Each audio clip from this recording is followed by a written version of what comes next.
60 வருஷத்துக்கு முன்னாடி 8 வயசு சிறுமி அம்மனாக மாறிய கதை உங்களுக்கு தெரியுமா? 1956ஆம் ஆண்டு லலிதா அப்படிங்கிற 8 வயசு சிறுமி காரைக்குடிக்கு அருகில் இருக்க மீனாட்சிபுரத்துக்கு உடல் முழுவதும் அம்மையோட வந்திருக்கா.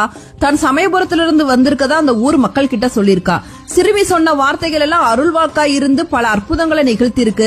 சிறுமியோட உடல்ல இருந்து அம்மை முத்துக்கள் போல வளர ஆரம்பிச்சிருக்கு. இதை பார்த்து நிறைய பேர் கிண்டல் பண்ண ஆரம்பிச்சிருக்காங்க. ஒரு நாள் தன்னை கிண்டல் பண்ணவரை பார்த்து, உங்க வீட்டு கிணத்தடியில தக்காளி செடி இருக்கு, அதுல தக்காளி பழம் முளைச்சிருக்கு, அதை கொண்டு வா அப்படின்னு சொல்லியிருக்கா. எங்க வீட்டுல தக்காளி செடியே இல்லையே அப்படின்னு சொல்லிட்டு அவரும் போய் பார்த்திருக்காரு. அப்ப கிணத்தடியில ஒரு தக்காளி செடி புதிதாக முளைச்சு அதுல தக்காளி பழம் இருந்திருக்கு. அதை கொண்டு வந்து அந்த தெய்வ சிறுமி கிட்ட கொடுத்து ஆசீர்வாதம் வாங்கியிருக்காரு. அன்று முதல் பக்தர்கள் அம்மனுக்கு காணிக்கையாக தக்காளி பழத்தை கொடுத்திருக்காங்க. ஒரு நாள் அந்த தெய்வ சிறுமி, நான் மகமாயாக இதே இடத்தில் இருந்து அருள் பாலிப்பேன் அப்படின்னு சொல்லிட்டு அதே இடத்தில் முக்தி அடைந்தால் அந்த தெய்வ சிறுமிதான் முத்து மாரியாக கருதி மக்கள் வழிபடுகின்றனர்.